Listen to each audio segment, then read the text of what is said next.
మర్చిపోయి సంతరిస్తే మనల్ని మనమే గుర్తించట్లే, మనల్ని మనమే గౌరవించుకోవట్లే, మనల్ని మనమే ప్రేమించట్లే, మనల్ని మనమే ఇష్టపడట్లే. ఎంత దురదృష్టం అండి. సమాజంలో చెప్పవలసిన స్థానంలో ఉన్న బ్రాహ్మణుడు తనకి తానే ఒకరిని సమన్వయపరుచుకుని అడుగులు వేయలేని మనం సమాజంలో బ్రాహ్మణుడు గుర్తించట్లేదండి. ఎవరు గుర్తించలే? గుర్తించారు కాబట్టి ఇప్పటికీ బ్రాహ్మణులు అనుకోకుండా కొన్ని తప్పుడు పనులు చేస్తూ రెడీ అయినట్టుగా దొరుకుతుంటే, స్పాట్లో దొరికితే చెట్టు కట్టి కొట్టిన బ్రాహ్మణులు ఒక్కడిని చూపించడం నాకు సమాజంలో ముస్లిమ్స్ కానీ క్రిస్టియన్స్ కానీ హిందువులు కానీ భారతదేశ యావత్వం ఉంటుంది కదా, వాళ్ళ బ్రాహ్మణి మన చెట్టు కట్టి కొట్టారని చూపించగలరు మీరు? అదే ఒక ఎమ్మెల్యే తప్పు చేస్తే అసెంబ్లీలో జుట్టు పట్టుకుని లాక్కొస్తారు, ఒక ఎమ్మెల్యే తప్పు చేస్తే జుట్టు పట్టుకుని లాక్కొస్తారు, ఒక వ్యాపారస్తులు తప్పు చేస్తే జుట్టు పట్టుకుని లాక్కొస్తారు. తప్పు చేసిన బ్రాహ్మణి చెట్టు పట్టు కొట్టి నువ్వు తప్పు చేసే వాళ్ళ ఒక్కడి నాకు చూపించండి. వాటికి కూడా ఎక్కడుందండి? ఎంత రెస్పెక్ట్ ఇస్తుందండి ఈ సమాజం? ఎంత భయపడుతుందండి? బ్రాహ్మణుడు పేరు చెప్పేవాడికి భయపడుతుంది. అంటే మనం కేవలం చెట్టు పేరు చెప్పుకుని బతికేద్దామా? మా తాతలు బలానా అండి, మా బంధువులు బలానా అండి, మా ముత్తాతలు బలానా అండి, ఇదిగో నా బొట్టు చూశారు కదా, ఇదిగో నా యజ్ఞోపేతం చూశారు కదా, ఇదిగో నా రుద్రాక్షమాలు చూశారు కదా, నా అడ్డనామం చూశారు కదా, నా నిండునామం చూశారు కదా అని భయపడుతోంది వాళ్ళ సమాజం. నిజంగా నీ దగ్గర శక్తి ఉంటే పోయించేయచ్చు. నేను పోయిస్తున్నాను 40 సంవత్సరాలు. ఆంధ్ర రాష్ట్రంలో మీ ఇష్టం వచ్చిన పరిగ్రహం కన్నాడు. నా డిసిప్లిన్ ఏంటో సత్యనారాయణ గారు చూశారు, సాయిరామ శర్మ చూశారు. ఎక్కడో లెక్కపూర్లో 3000 మంది వచ్చారు. అలాంటి 3 ప్రదర్శనలు ఇప్పించాను. 10 ఏళ్ళ నుంచి సాయిరామ శర్మ గారు నాతో పరిచయం, నేను వారితో పరిచయం. అటువంటి సాయిరామ శర్మ గారు నా ఇంటికి బ్రహ్మయ్య ఉంది, నాతో మాట్లాడడానికి భయపడుతున్నాడు. కానీ నన్ను చూశారు, నా ఆచారం చూశారు, నా పద్ధతి చూశారు, నా నియమేశ్వరం చూశారు.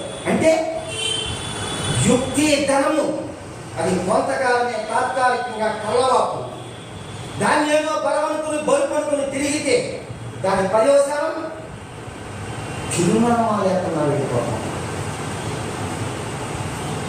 మరి అయినప్పుడు ఎప్పటికప్పుడు పాపం సత్యనారాయణ గారు ఇలాగండి నాన్న సంక్రాంతి 9 రోజుల్లో తొలిగా తాను పెడుతున్నాను ఒక మంచి కార్యక్రమం. అందులో వేద పాఠశాలలోనూ ఇదే నిర్విరామంగా ఇలాంటి కార్యక్రమాలు కూడా జరగడానికి చూద్దాం. అక్కడ సందర్భాన్ని బట్టి నేను పెదవి విప్పచ్చా అని అడిగాను. ఆ సందర్భం సానుకూలం చూసి మీరు తప్పకుండా మీకు ఆ స్వేచ్ఛని ఇచ్చానండి అన్నాడు. తర్వాత వాడు అనుమతి తీసుకుని నేను చెప్పడం లేదు. ఇవి మీకు తెలియదా? నేను కొత్తగా చెప్పాలా? మనకి తెలుసు. అంటే నువ్వు ధర్మాన్ని నమ్మలేదు, నీ వేదాన్ని నమ్మలేదు, నీ గురువుని నమ్మలే. నువ్వు వేదాన్ని నమ్మున్నా, ధర్మాన్ని నమ్మున్నా, గురువు నమ్మున్నా అన్నానికి లోటు వస్తుందా? ఆయన అమృతం ఇవ్వడానికి సిద్ధంగా ఉన్నాడు. నువ్వు అన్నానికి తెలుస్తుంది.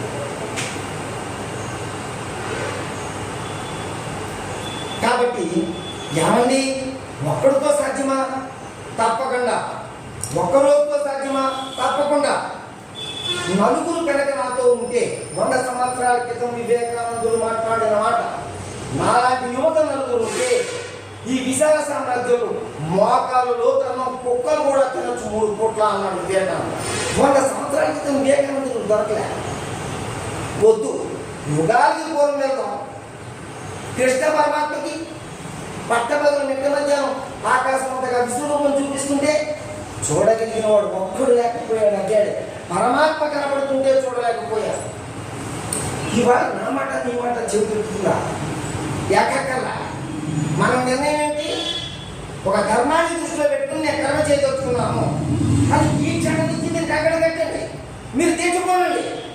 నువ్వు ధర్మ కంకణం ఎప్పుడైతే కట్టావో నీ మాట వినేది కదా, నువ్వు పప్పడక్కలేదే, నువ్వు శాప పెట్టక్కలేదే, నీ మాటని నిరాకరించిన వాడు, నిరాదరణగా వెళ్ళిన వాడు మళ్ళీ కనపడుతున్నామా?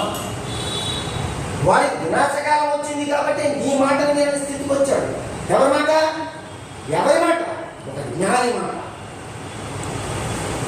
ఒక సాత్వికుడు మాట, ఒక సత్యుడు మాట, ఒక చక్కటి సుజ్ఞాన ఘని మాట, ఒక వేద వాంగ్మయ సంస్కృత మాట అధ్యయనం చేసి అభ్యసించి నిత్యం ఉపవాసాలతో దీక్షలతో పారాయణంతో ఉండే ఈ శరీరం కాదు, ఇది శరీరం.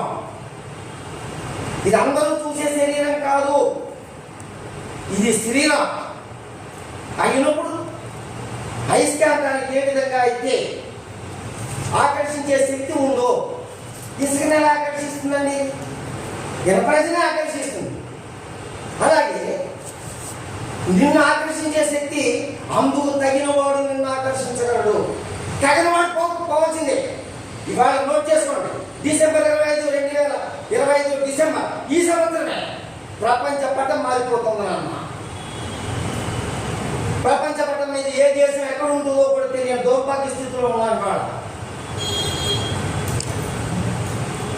10 ఏళ్ళుగా చెప్పుకుంటూ వస్తున్నాను నేను. 2020 నుంచి 2025 యుగాంతమని కాదు, ఇది ఒక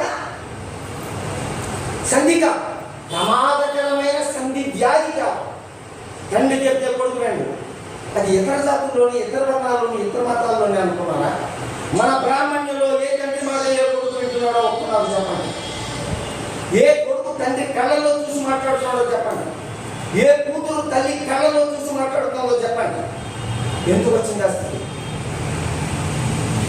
నీవే తల్లిని తండ్రి, నీవే సకుడు, నీవే నా తోడు నీడ, నీవే సకుడు, నీవే గురుడు దైవము, నీవే నా పతి గతి నిజమగు కృష్ణ అని మన బ్రాహ్మణి ఇంట్లో మన చండీ పిల్లకి నేర్పలేకపోయాం.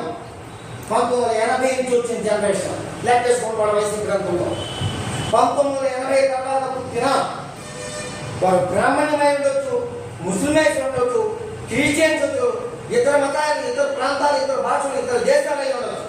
80 తర్వాత పుట్టిన జనరేషన్ తెలియదు, ఆదరించడం తెలియదు, గౌరవించడం తెలియదు. ఎక్కడకపోయింది 80 తర్వాత పుట్టిన జనరేషన్ అంతా కూడా కొట్టుకుపోయింది. కాబట్టి మొట్టమొదటి బాల్య దశలో ఎక్కడ కొట్టాను నేను? మమ్మీ డాడీ అని పిలిపించుకున్నాను. 100 అక్షరాలు పలికే సమయంలోనే మమ్మీ డాడీ అని పిలుచుకున్నప్పుడే వారిని మన ట్రాక్ నుంచి దూరం చేసేసాం. వివాహ వయసు వచ్చినప్పటికీ పొద్దున మామిడాకులు కట్టారు, వేరణాలు వాయించారు, మధ్యాహ్నం ఆకులు వేసారు, పూర్ణం పూలు తినిపించారు, సాయంత్రం విడాకులు. ఈ బ్రాహ్మణ్యం ఉండగా అలాగా జరగడం. పోనీ ఎక్కడో కాకపోతే చేసేట, ఎక్కడో విదేశాల్లో చేసేట, ఎక్కడో ఢిల్లీలో జరిగింది కాదే. మన బ్రాహ్మణ్యంలో కూడా అటువంటి దౌర్భాగ్య స్థితికి మనం వచ్చేసామంటే బ్రాహ్మణుడు పెట్టే ముహూర్తం మీద విశ్వాసం లేని పరిస్థితి, బ్రాహ్మణుడు చేసే వివాహాల మీద విశ్వాసం లేని పరిస్థితి. అయితే నలుగురితో కొట్టుకుపోదాం మనం గడ్డి పరకలాగా. ఒక్కడైనా నిలబడద్దా? ఒక్కడైనా ఒక ఆలోచనతో మనం ప్రయాణం చేయొద్దా? రాబోయే ఈ బ్రాహ్మణ్యాన్ని కనీసం మనం మెరుగుదల చేయొద్దా? సరే ఆలోచించండి. ఎవరికన్నా మనం రామరాజశర్మ గారి దగ్గరికి వచ్చి, అయ్యా మీకు గృహస్థులు, మీకు సంసారాలు ఉన్నాయి, మీ ఇంట్లో అనారోగ్యాలు ఉన్నాయి, మీ ఇంట్లో ఆకళ్ళు ఉన్నాయి, మీ ఇంట్లో ఆపదలు ఉన్నాయి, అయ్యున్నా మీరు ఇక్కడే పట్టు కూర్చుంటారేంటండి? కోట్ల చేతిలో పెట్టి కూర్చుంటారు. వాళ్ళు ఏంటి అటువంటిది ఆయన పెడుతూ వెంటనే పట్టితే చాలు, యథోచితంగా నేను చేయగలిగిన సహాయం నిరంతరం చేస్తూనే ఉంటాను, 40 ఏళ్ళ నుంచి పట్టుకు వేలాడుతూనే ఉన్నాను. ఆయన జీవితం అంతా దీనికి వెచ్చించేసరే ఎంతటి ధన్యమైన జన్మని వారి అమ్మగారు నాన్నగారు ఇచ్చుంటే సార్థకత పరుచుకుంటున్నారో ఆలోచించండి. మన దృష్టిలో అది ఒక తంతు కింద, అది కూడా ఒక బ్రతుకు తెలుగు కింద మన గురుదేవులు ఏర్పాటు చేస్తున్నారు. ఏ విధంగానైతే పట్టుకు వెళ్ళట్లా ఏడాదిలో ఒక్కసారి పిలిస్తే నాకు ఆ పని ఉందని సంతలో మాట్లాడేవాళ్ళు, నాకు ఈ పని ఉందని సూపర్బజార్లో మాట్లాడేవాళ్ళు, నాకు ఆ పని ఉందని చెప్పి దేవాలయంలో కూర్చున్నా. ఎంత తప్పు చేస్తున్నామండి, ఎంత ద్రోహం చేస్తున్నామండి, ఎంత అన్యాయం చేస్తున్నామండి. తప్పండి, తప్పు. ఇవి నా బాధ తట్టుకోలేక, నా ఆస్తి తట్టుకోలేక నేను చెప్తున్న విషయం. మీ లోపాలను ఎంచాలని కానీ, మీ తప్పులు కెలగాలని కానీ, సమాజంలో 100 తప్పులు చేస్తాడు, క్షమించే నేతలు ఉండాలి. ఏ మానవ నా పూర్వంతి పూర్వహిత పౌరుషం ఉండకూడదు, రోచం ఉండకూడదు, దొంగతనం చేసి బుద్ధి ఉండకూడదు. హింస మాటలో కూడా నేను మిమ్మల్ని హింసించకూడదు, నా చూపులో కూడా మిమ్మల్ని హింసించకూడదు, నా కార్యాచరణలో కూడా మిమ్మల్ని హింసించకూడదు, నా కార్యాచరణలో కూడా మిమ్మల్ని హింసించకూడదు. పౌరుషం ఉండకూడదు, రోషం ఉండకూడదు, మోసం కూర్చుండకూడదు, హింసించకూడదు. ఈ లక్షణాలు ఎవరికైతే ఉన్నాయో వారి మాట ఈ కలియుగంలో కూడా బాపుగా అమలు జరుగుతుంది. బాపుగా ఇప్పుడు ప్రధానమంత్రి అనివ్వండి, రాష్ట్రపతి అనివ్వండి, దేశానికి రాష్ట్రపతి కుర్చీలో ఉన్నప్పుడే బ్రాహ్మణుడు వాడి చెన్నై ఒక శాస్త్రంతో వచ్చాడు. ఒక స్వయం విష్ణువు ఆ అంశం ఉన్నవాడే ఈ స్వార్థం నేర్చుకోవడం కానీ, ఈ వేద అభ్యాసం కానీ, ఈ వేద అధ్యయనం కానీ వారు ఒక్కరే అరువులు. నువ్వు ఎవరికి పెడితే వాళ్ళకి మారుగో ఉందని పెడతావు, ఊరిగో ఉందని పెడతావు, తొక్కగో ఉందని పెడతావు. పెద్ద తిరిగి వాడు చాటింగ్ వేస్తే ఆనాడే చచ్చిపోయింది హిందూ ధర్మం. ఒక్క నోరికి చెప్పారు బ్రాహ్మణుడు, ఇది పద్ధతి కాదే. ఏ గొడ్డలు చేసుకొని వస్తారన్నా? దేవాలయ ప్రవేశాలు అడ్డు పెడితే మన తలకాయ తీస్తారన్నా? చెప్పలేదు.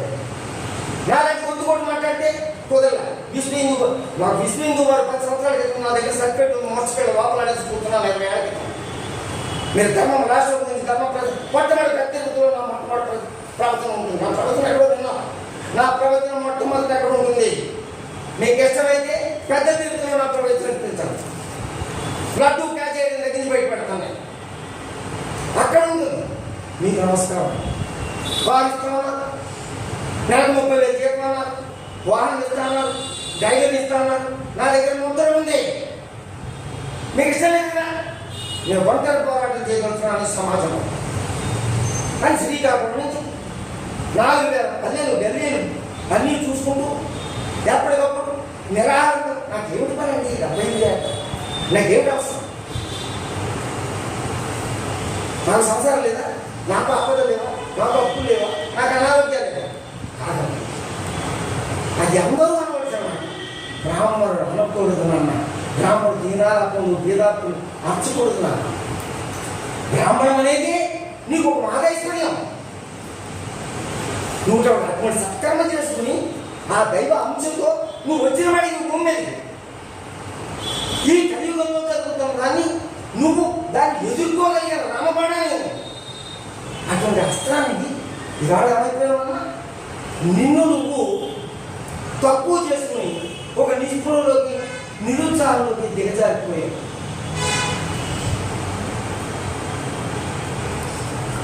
ధర్మము భక్తి, ధనము యుక్తి. ధనము యుక్తితో నీ సమాజాన్ని, ధర్మము భక్తి అనే దాంతో ఒక కొరలతో నువ్వు ఆపలేదు.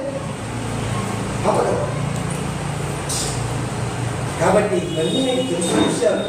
నేను ఏది మాట్లాడా ఒక చంటిపెట్టి మాట్లాడిన ధోరణితో బ్రాహ్మణ్యం తనని తాము తక్కువ చేసుకోకుండా ఇలాంటి కార్యక్రమాల్లో ఇవాళ ఎంతమంది? 2, 4, 2, 6 కాస్త దిక్పాలు సాధించు చాలు. మీరు ఇలా కలిసికట్టుగా ఉంటే మళ్ళీ ఈరోజు వచ్చేటప్పటికి బ్రాహ్మణ్యంలో ఈ నిరుత్సాహం అనేది, నిశ్చేతం అనేది, నిస్పృహ అనేది సమూలం తీసేయచ్చు. మళ్ళీ ఈరోజు టోటల్ బ్రాహ్మణం జిల్లా వ్యాప్తంగా ఇది యథార్థము, నేను చెప్పింది యథార్థం. అంటే నువ్వేం చేస్తున్నావు? థియరిటికల్గా పరీక్ష పాస్ అయిపోయావు, ప్రాక్టికల్లో సున్నా వచ్చేస్తున్నావు. ప్రాక్టికల్లో సున్నా. మీ సెలవులు ఎప్పుడైనా సరే గుర్తుపెట్టుకోండి. మీరు ఆర్థికాలకు వెళ్ళొచ్చు, పెళ్లికి వెళ్ళొచ్చు, పేరెంటాలకు వెళ్ళొచ్చు. సుస్పష్టంగా చెప్పండి ఇంటి దగ్గర నుంచి బయటపడ్డాక. నేను వివాహ కార్యక్రమంలో ఈ టైంలో ఇన్వాల్వ్మెంట్లో ఉంటున్నాను. నేను ఈ టైం దాకా నేను ఈ సెలవు ముట్టుకోవట్లే. సెలవు లేకపోతే మీరు పెళ్ళిళ్ళు చేయలేదా? సెలవు లేకపోతే మనకి జీవితాలు నడవలేదా? వెళ్ళకపోతే ఆడవు, ఇల్లు పోతే ఆడవ, ఆచిపోతే ఆడవు, సెలవు పోతే స్థితి వచ్చాడు బ్రాహ్మణుడు. ఇంకెక్కడ బ్రాహ్మణం అంటున్నాను? చాలా తక్కువ. స్పష్టంగా చెప్పండి. నువ్వు బయటికి వెళ్ళే వేద పాఠశాలలో వచ్చేటప్పుడే నీ సెలవు వచ్చేసే దాని పల్లెమ్మా. కారణం నువ్వు తింటున్న పులిహార నువ్వు ఆస్వాదిస్తూ తింటున్నావా? నువ్వు చదివే మంత్రం ఆస్వాదిస్తూ, నువ్వు మంత్రం చదువు ఆస్వాదిస్తూ, నువ్వు చక్కగా ఆనందిస్తూ అనుభూతిగా నువ్వు మంత్రం చదవనప్పుడు ఆ పెళ్ళి ఎలా నిన్ను నువ్వే ఉంటుందనుకున్నావు. పెళ్లి తంతో పూర్తయ్యాక దాకా మీరు ఈ మధ్యలో కెమెరాలు వీడియోలు ఉపయోగించడానికి ధరించి తర్వాత బిట్లుగా ఆ సన్నివేశాలు మీరు ఫోటోలు తీసుకోండి. ఎందుకు చెప్పలేకపోతున్నాను? మంత్రానికి ప్రాధాన్యత ఇవ్వడు, బ్రాహ్మణికి ప్రాధాన్యత ఇవ్వడు. హిందూ సర్కారం పేరు పెట్టాడు. హిందూ సర్కారం విజయం సాధించుకుంటున్నారా? సహకరించిపోతారండి వాళ్ళు చేయించుకున్న వాళ్ళు సహకరించకపోతే. నాకు సహకరించట్లే, నేను వెళ్తాను. నాకు సహకరించట్లే. 40 ఏళ్ళుగా నాకు 40 వయసు, 40 ఏళ్ళకి భోజనం చేసి శ్రీకాకుళం తిరుగుతున్నాను. నాకు సహకరిస్తున్నాడు. అయోధ్య రాముడు వచ్చి నా దగ్గర కూర్చుంటున్నాడు. కాశీ విశ్వేశ్వరుడు నా దగ్గర కూర్చుంటున్నాడు. ఏం మాట్లాడారు? ఏడు సహకరించాడు? ఎవడు సహకరించాడు? అమ్మ అనేది ఎందో మంత్రం రా, మమ్మీ అనకరా, డాడీ మంత్రాణం మాత్రమే శబ్దానం జ్ఞానం జ్ఞానాన్ని తిన్నే శూన్యానం శూన్యశక్తి అయిపోయింది. రామాయణంతో మళ్ళీ భాగవతంతో మళ్ళీ వేదంతో మళ్ళీ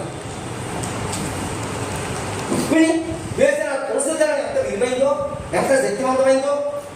ఆ సత్యభామ వేసిన బంగారం అంతా ఎందుకు పోయింది? అమ్మా 2 అక్షరాల్లో నాకు ఈ ప్రపంచం కనబడట్లేదు. మంత్రాలలో వల్ల అమ్మ 2 అక్షరాలు అమృతమై మాత నిన్ను కనేటప్పుడే నీకు జన్మరాహిత్యానికి బిడ్డగా నేను బయటికి తీసుకొస్తున్నాను. తల్లి నీకు ఒక ప్రామాణికం చేసి దీక్ష పూనుకుని బయటికి తీసుకొచ్చింది అమ్మ. నీకు జన్మరాహిత్యానికి రా, నేను బయటికి తీసుకొస్తాను. నేను బయటికి తీసుకొస్తే నాకు జన్మరాహిత్యం ఇస్తాను అని అమ్మ తీసుకొచ్చి బయటకు. మనం నేను అడిగిన ప్రశ్న చాలా ఉన్నతమైంది, ఉత్తమైంది, ఔచిత్యమన్నది. కానీ మీరు అనుకోండి మీ సేకరణ ఆంగ్ల పదాల్లో కానీ మనకు అర్థం కావట్లే. ఆంజనేయుడికి తన శక్తి తాను తెలియనట్టు కలియుగంలో కూడా బ్రాహ్మణుడు తన శక్తిని తాను మర్చిపోయాడు. అది గుర్తు చేయడానికి ఈ వేద పాఠశాల నడుస్తుంది. అది క్యాసెట్లాగా ఏదో నేర్చుకుని వెళ్ళిపోవడం కదా, దాన్ని మనం ఆ ఆచరణలో చూపించదా. కాబట్టి ఏదో ఆవేశంలో మాట్లాడాను.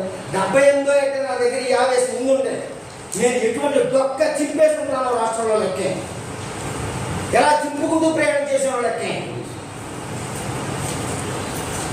దయించి ఈ ఊళ్ళ వాళ్ళ మీద రేపు ఎప్పుడైనా సందర్భంలో ఇక్కడ కార్యక్రమాలు జరిగే తప్పకుండా మీతో పాటు ఇంకో చిటికింగ్ లేదు, ఇంకో చిటికింగ్ లేదు, ఇంకో చిటికింగ్ లేదు పట్టణం తీసుకురండి. అమలు జరపడానికి చూడండి. ఎవరికి వాళ్ళని నేను బ్రాహ్మణుని గుర్తు పెట్టుకుని నేను ఇది ఆచరించాలి, నేను ఆచరిస్తేస్తాను, నేను ఆచరిస్తేస్తాను అని అనుకోండి. ఎవరికి వాళ్ళని అనుకోండి. మీరు ఒక్కసారండి మనం దేవాలయం చేయలేరండి, మీరు నన్ను ఆశీర్వదించాలండి. నేను ఎంత ఆత్మతో వచ్చానండి, అనారోగ్యంతో వచ్చాను, ఆపత్తో వచ్చాను, అప్పుల్లో వచ్చాను, వ్యాధితో వచ్చాను. మీరు అక్కడేమో హారతి ఇచ్చేస్తూ ఇళ్ళల్లా అనేస్తూ అది ఎలా పని చేసుకుని ఉంటారు? నాకు నిరుపయోగమే.